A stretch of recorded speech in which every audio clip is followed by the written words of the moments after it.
My family's world has been turned upside down. My mother has been diagnosed with breast cancer, a devastating blow to our lives. However, what's even more painful is that my father has chosen to abandon her in her time of need. He claims that he doesn't want to be tied down to an ailing partner, and I can only imagine the hurt my mother must be feeling. The doctor had forewarned my mother about the possibility of my father leaving her upon her diagnosis, and unfortunately, his prediction has come true. My father met him only once, yet his actions have left a lasting impact on our family. As someone who has known my father my entire life, I never thought he would be so heartless. I'm struggling to come to terms with his decision, and I'm consumed by anger and resentment.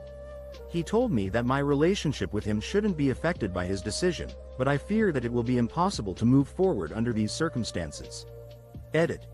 This story highlights a very real and sensitive topic, and I want to emphasize the importance of supporting loved ones through difficult times.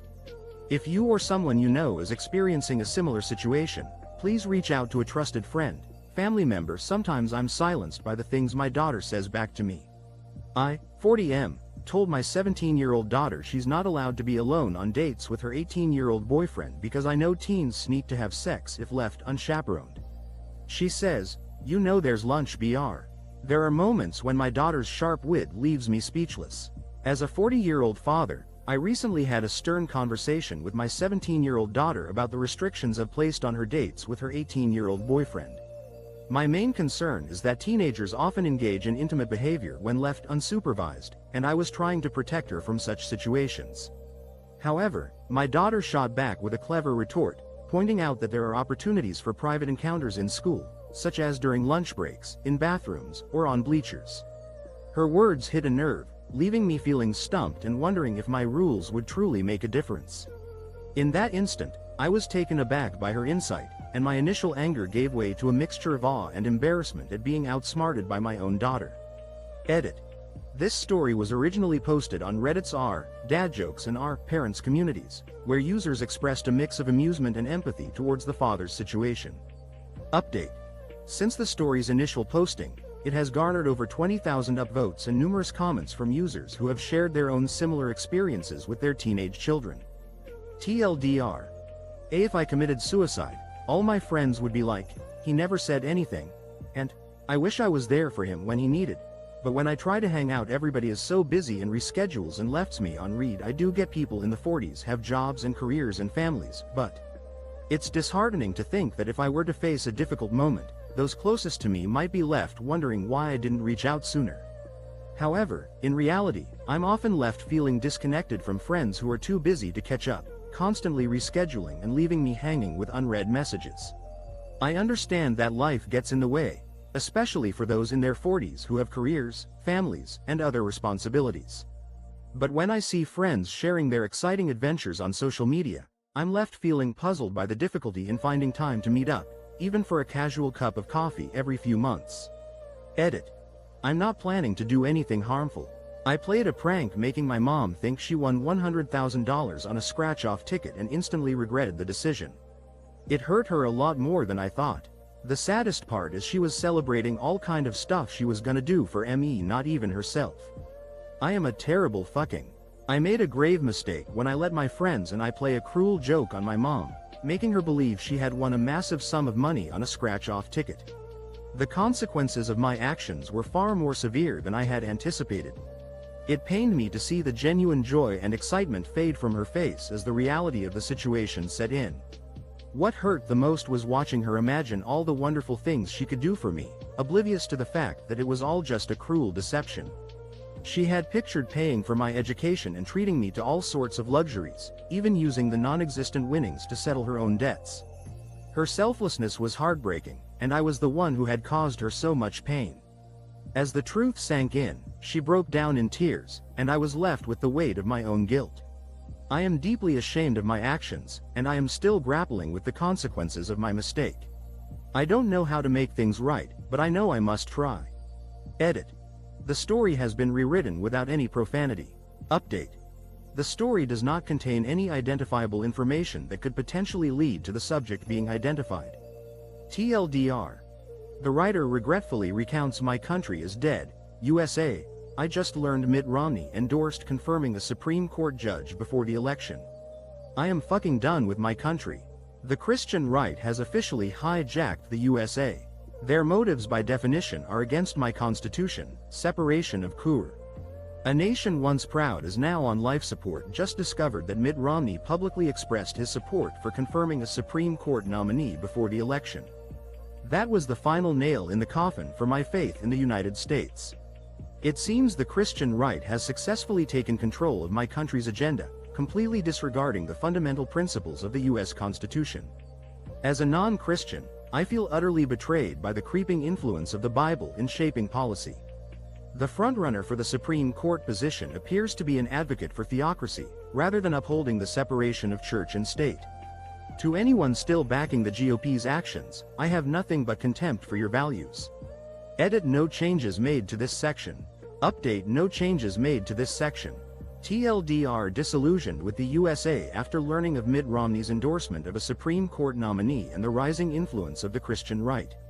My grandmother murdered my grandfather's first love. She confessed it to me on her deathbed, saying that when they were young, my grandfather was betrothed to another girl.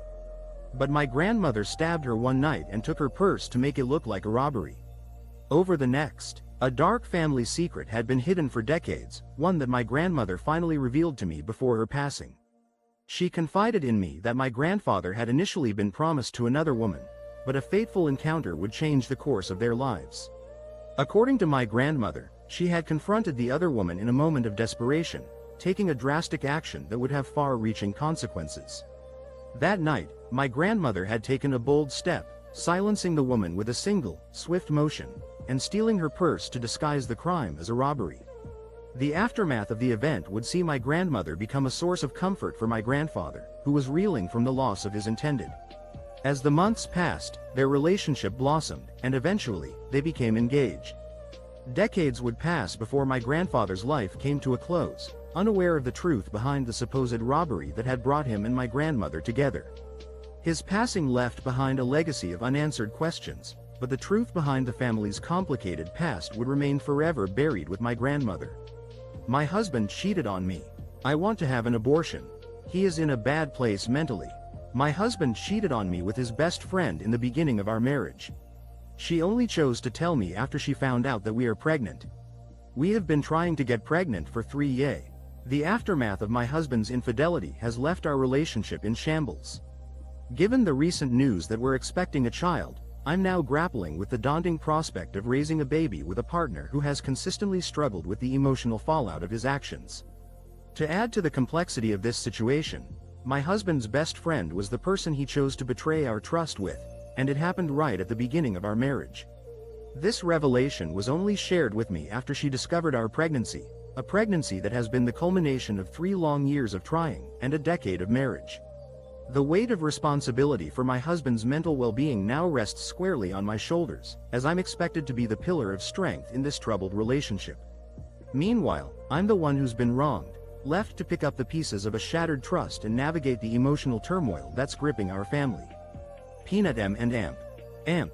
Ms. are far superior than regular M and Amp. Amp.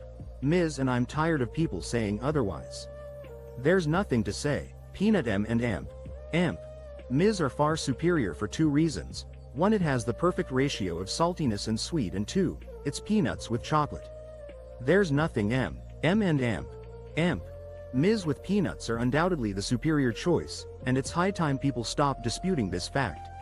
There's no need for elaborate arguments. The excellence of Peanut M and Amp. Amp.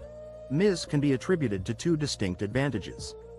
Firstly, their flavor profile strikes the perfect balance between the savory taste of salt and the sweetness, creating an unparalleled taste experience. Secondly, the combination of peanuts and chocolate in each bite is an unbeatable combination. On the other hand, standard M and Amp.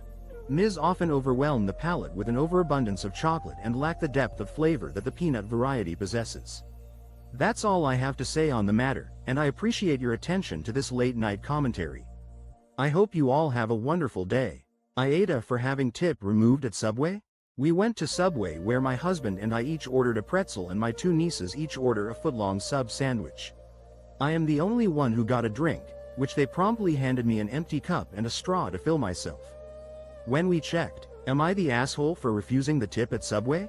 My husband and I stopped by Subway, and we ordered a pretzel for each of us. Our nieces also got footlong sub sandwiches, and I was the only one to order a drink. When they handed me an empty cup and straw for my beverage, I filled it myself before we checked out. Upon paying, the automated system added an 18% tip, totaling $7.94. I politely asked them to remove the tip, explaining that I only tip at establishments where service is provided at the table. I can enjoy my meal without interruptions, and the staff doesn't require me to get my own drink or clean up. TLDRI had a 20% tip automatically added to my Subway order, but I refused to pay it due to the self-service experience and lack of tableside service. As someone who uses Reddit daily, I honestly wouldn't mind one bit if the entire site shut down tomorrow. Reddit is a nice tool to find a lot of things you're interested in and expand upon your knowledge of those interests, but, unfortunately, it's populated by a large hive. If I'm being honest, I could easily live without Reddit if it were to disappear overnight. While the platform is helpful for discovering a wide variety of topics and learning more about things that interest me, it's also home to a significant number of individuals who appear to be consumed by their own insecurities and anxieties. Their primary fear is encountering someone with opposing views, and as a result, the community has a toxic atmosphere that feels reminiscent of a medieval witch hunt. In all honesty, if Reddit had to come to an end, I wouldn't lose any sleep over it. TLDR user expresses indifference to a hypothetical Reddit shutdown, citing the site's toxic community. Edit original post tone was strongly negative. Rewritten version maintains a similar sentiment, but with slightly more measured language. Update: no changes were made to the original statement of indifference towards a Reddit shutdown. My wife is leaving because she thinks I'm unfaithful with my married coworker. I'm not. She wrote a post here that went viral, and now she got all the reassurance she needed to believe that she's doing the right thing. She's the kindest, gentlest, funniest and most be. My partner has made the difficult decision to leave me, fueled by her suspicion that I'm being unfaithful to her with a colleague who's also married. This isn't true, and her doubts have only intensified with the widespread attention given to her online post. As a result, she's found the reassurance she needed to solidify her decision, convincing her that she's making the right choice. Despite her decision, I still see her as the most kind-hearted, gentle, witty, and breathtakingly beautiful person I've ever had the pleasure of knowing. I'm devoted to her, and she's the only one I've ever truly loved. My love for her knows no bounds. She has my complete devotion, and I'm committed to her with every fiber of my being. Those who know us can't believe what's happening, and the people who've witnessed our relationship firsthand are shocked by her decision. However, she chose to trust the opinions of strangers on the internet over the people who've known us and our relationship. Yesterday I learned what feels far worse than being turned down for a job after an interview, and that's being told that I was the best candidate by far. They really like me and that they couldn't think of a way I could have interviewed better. But they'd had an internal app. A harsh reality check came my way yesterday, one that left a deeper sting than rejection after a job interview. It's being told I was the standout candidate, that they genuinely connected with me and couldn't envision a better interview performance from anyone. Yet, they ultimately had to go with an internal applicant due to company policy.